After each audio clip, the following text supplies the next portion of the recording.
महाराज जी, आपके चरणों में कोटि कोटि दंडवत प्रणाम। महाराज जी, भजन अच्छा हो इसके लिए उचित भोजन क्या होना चाहिए? इसका इतना चिंतन हो रहा है कि भजन ही छूट गया। भोजन में भोक्ता भाव और श्री जी। किसका है? नहीं तो इतना क्या है।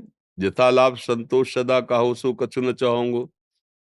सात्विक भोजन, रोटी दाल सब्जी घी दूध, उसमें भी सात्विक जैसे जो भोग पदार्थ बनते 56 प्रकार के भोग बनते, उनमें से उचित श्री जी को जो है उनको भोग लगाओ पाओ।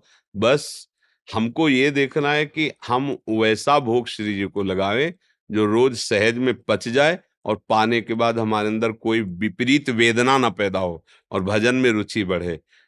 मानो हलवा है, अगर आप भर पेट पा लेते हैं तो पचने में परेशानी होगी और वो पौष्टिकता बढ़ाएगा। अब आपको अगर साधन में ब्रह्मचर्य में रहना है तो जरूरत है नहीं, फालतू में बोझा काहे को लाद रहे।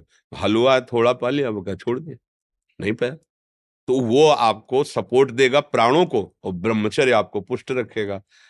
ब्रह्मचारी को जो भगवत मार्ग का पथिक है उसको ज्यादा आहार से संबंध नहीं रह जाता है, क्योंकि आहार क्या होता है कि जैसे जैसे जैसे विषय भोग सेवन किए जाते हैं वैसे वैसे शक्ति क्षीण होती है, और जब जैसे जैसे संयम में रह जाता है वैसे शक्ति बढ़ती है, तो थोड़े आहार से में भी वो पुष्ट बना रहेगा।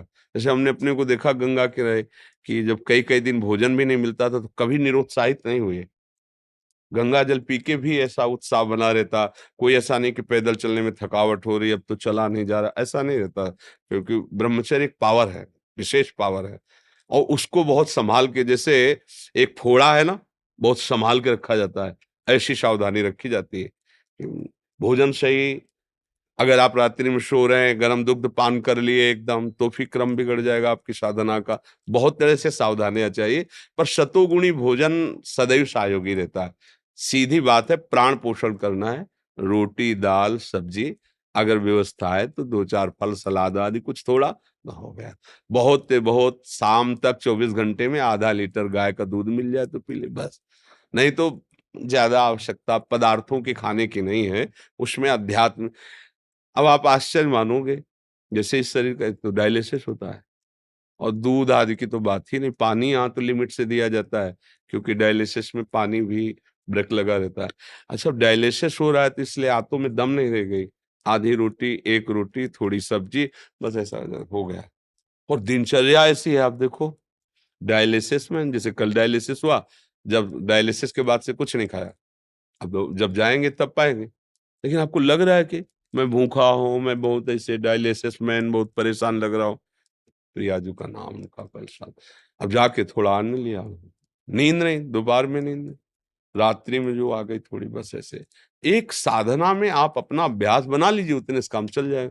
जैसे हमें कुछ ना मिले अभी से लेके शाम तक, तो कल के सत्संग को ऐसे नहीं सुनोगे कि राधा वल्लभ लाल की जय, ऐसे नहीं सुनोगे वैसे ही दहाड़ करके वैसे ही। तो अब आहार के लिए जैसे जिभ्या है, ये मांगती महंगी पाऊं, पिज्जा पाऊं, बर्गर क्या कहते हैं ये सब है, बर्गर, हाँ हाँ, हम तो बर्गर बरगला दिया सबको अब ये चीजें साधना में तो ठीक है नहीं, अब ये बाजारू चीज गोलगप्पा ये वो सब ऐसी भजन में मन नहीं लगेगा। रजोगुण, चुपचाप अपने घर की रोटी दाल भोग लगाओ और पाओ। कभी थोड़ा मीठा का मन है, हलवा बना लिया, खीर बना लिया, घर में औट करके दूध को थोड़ा चीनी डालकर खोए को भोग लगा दिया, पेड़ा बना लिया, ऐसे सात्विक जीवन तो भजन बनेगा। होटल से आ रहे हैं मन करके तो फिर रजोगुण चढ़ेगा, रजोगुण की भावनाएं आएंगी, और कहीं फिर गंदा आहार जहां बनता है वहां से भोजन, तब तो भजन में मन ही नहीं लगेगा। आहार का बहुत बड़ा प्रभाव होता है।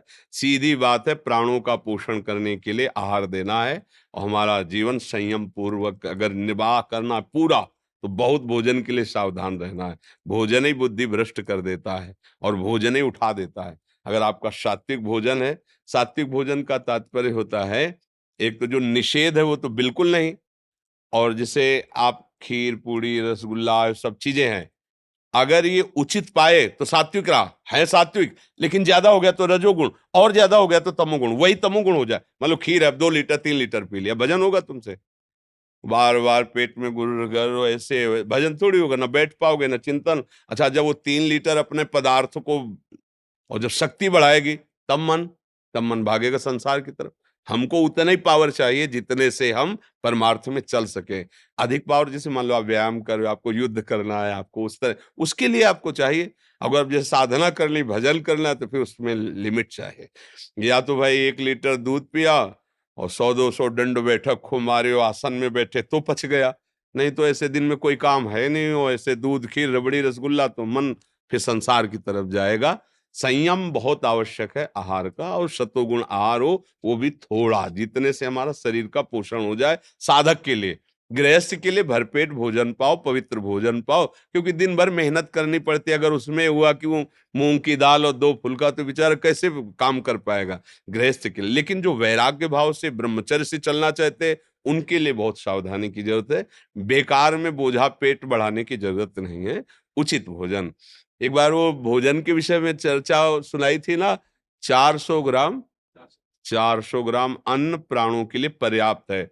मैं दाल रोटी लगा के 400 ग्राम है, 400 ग्राम यार, एक झटके में 400 ग्राम तो खीर पी जाएंगे, एक झटके में पी जाएंगे। तो आप समझो, एक ब्रह्मचारी को आजीवन ब्रह्मचर्य रहने के लिए मात्र 24 घंटे में 400 ग्राम अन्न की जरूरत है। अगर उतना अन्न 400 ग्राम पहुंच गया, 2 विभाग करके 200 ग्राम, देखो तेजों में चेहरा रहेगा और भजन परायण रहोगे।